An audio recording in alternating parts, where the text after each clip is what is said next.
Hello বন্ধুরা, সবাইকে শুভ দুপুরে অনেক অনেক শুভেচ্ছা ও ভালোবাসা। চলো, কালকে আমি লাঞ্চের মেনু দেখাতে পারিনি। মানে বানিয়েছি, আমি একটু না বাইরে গেছিলাম, তার জন্য দেখাতে পারিনি, তাই এমনি টেক্সট পোস্ট করে দিয়েছিলাম। আহ, তো আজকে লাঞ্চে কি কি বানিয়েছি তোমাদের একটু দেখাই। আর আমার একটা ফেভারিট জিনিস বানিয়েছি, সেটাও দেখাবো।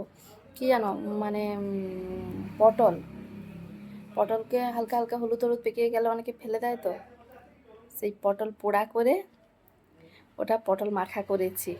হ্যাঁ, আমার তো খুব পছন্দ, মানে পান্তা ভাতের সঙ্গে বাস জমে যায় ওটা। ওটা তো পান্তা ভাত তো আর খাইনি, তো ভাতের সঙ্গেই করেছি। হ্যাঁ, তোমাদের একদিন আমি মানে বানিয়ে দেখাবো পটলটা পুড়ে কিভাবে বানাচ্ছি। হুম, চলো আজকে লাঞ্চের মেনুতে কি কি বানিয়েছি তোমাদের একটু দেখিয়ে দিই।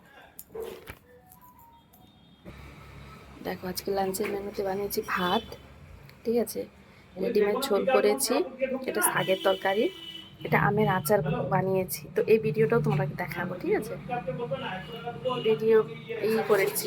আর এই যে পটল পোড়া, পটল মাখা, কাঁচা লঙ্কা পেঁয়াজ দিয়ে মাখিয়েছি। অনেকে না পটলটা পুড়ে আবার বেটেও করে, ওটাও ভালো লাগে। হ্যাঁ, আমার মনে হয় না একটু পেঁয়াজটা না মানে বেটে দিয়ে পেঁয়াজটা যেন আমার দাঁতে লাগে, একটু কচকচ করবে, তাহলে বেশ খেতে ভালো লাগে।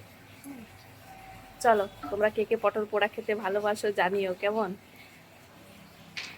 বাই বন্ধুরা, সবাই খুব ভালো থেকো, আর শুভ দুপুরের অনেক অনেক শুভেচ্ছা। বাই।